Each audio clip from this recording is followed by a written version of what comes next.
Welcome to Tokyosaurus. So what's up in Japan?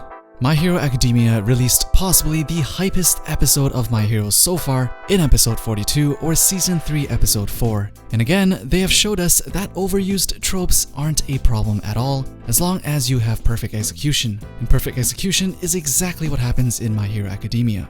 In Deku's epic fight against Muscular, this is where I feel like we can finally say Deku has truly grown into a hero. You have to admit though, the whole fight and the sequence of events was a little cheesy when you sit down and think about it, but the way it was presented and executed was so emotionally powerful that it immediately threw all of that cheesy out the window and left pretty much everyone in a state of bliss. And of course, also a ton of manly and womanly tears all around. And the whole build-up was just done so right with Kota's cynical and jaded views of heroes at the beginning, which obviously changed after seeing Deku go through what he had to go through in order to save Kota. And seeing Deku inspiring or lifting those around him the same way All Might does, we finally get to see another big step for Deku in his journey to becoming the greatest hero. During the fight, if you listen closely to his inner monologue, Deku spared no moment to even think about himself. Every precious second he had, he spent trying to figure out how to save this kid that was in front of him, and used every card in his arsenal to do it, regardless of the consequences they held. And he did this all without a second thought. After impressively analyzing the situation logically under life-threatening circumstances, he realized that there was no other choice than to fight and defeat the monster in front of him that was Muscular if he was to save this kid.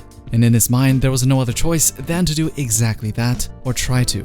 There was no considering to escape on his own, there was no hesitation on risking his own life, and he certainly wasn't overestimating himself. As he himself put to words, it's not a matter of whether or not I can do it. A hero's job is to risk his life and to make the lip service into reality. The lip service was referring to Deku telling Kota he'll definitely save him. In other words, a hero's job is to dedicate their entire being to their cause, and I think the key point here is that Deku thinks that trying is more important than the result, or rather, trying to save a person that is in need of saving in front of him should be prioritized over trying to defeat the enemy regardless of the odds. Because when you're at your most vulnerable and you see someone trying their best trying to get you out of that situation, it gives you a little bit of hope and maybe a little more strength to fight on. It also helps if you have the strength to back it up, but that is what All Might was to Deku, and now Deku wants to give it back to the world, and give it back he did.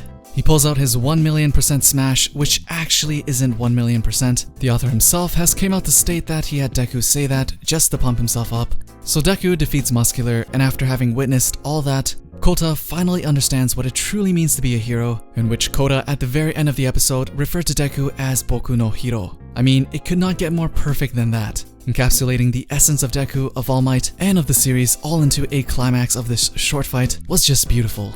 It was a true test to Deku's ideals to see if Deku could actually put his ideals to action, and the moment when Deku was getting crushed by Muscular showed us a very interesting part of Deku. In Deku's mind, he recalled All Might saying a hero can always break out of a tough spot. But immediately after recalling that statement, Deku started apologizing to his mom as if he has accepted his fate to lose the fight and his life. And as he continued to be crushed, he continues to think of All Might.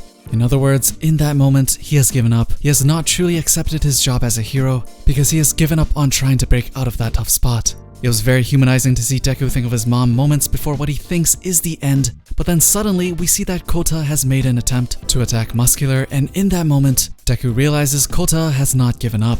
And this gave Deku strength to continue fighting and somehow came out with the win. This also reminded me of the beginning of the series when All Might saw Deku trying to help Bakugo, even though Deku had no powers, and even though All Might wasn't really in shape to fight, he knew he had to do it no matter the cost. Only this time, Deku was the one in All Might's shoes as he picked himself back up after seeing Kota try his best, even though Kota knew he had no chance of winning. In that moment, Kota was as much as a hero as Deku was, and Deku has finally transformed into a true hero in Kota's heart, just as All Might has done to millions of people already, and just as what Deku has been striving to become all along.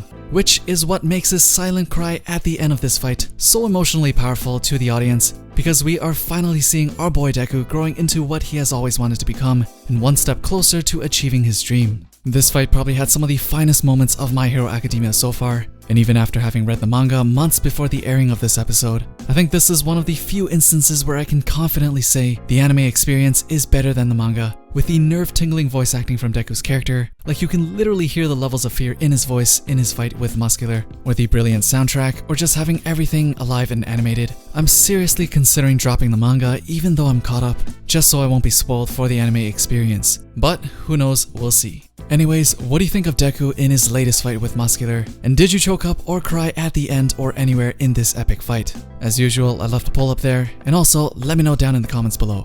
Don't forget to thumbs up before you leave, subscribe, and hit that bell for notifications if you want to be updated with the latest going on in Japan, and I'll see you guys in the next one.